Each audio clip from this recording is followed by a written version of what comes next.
মালয়েশিয়ায় 7 দিনে হাইকমিশনের 10,000 পাসপোর্ট বিতরণ।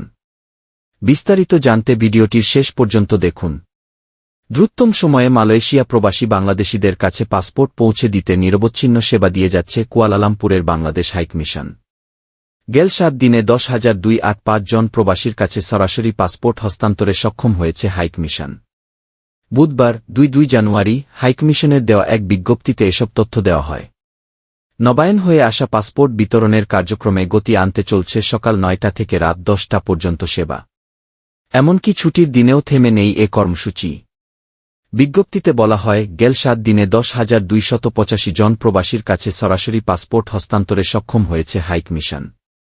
এর বাইরে পোস্ট অফিসের মাধ্যমেও পাসপোর্ট নিয়েছেন অনেকে।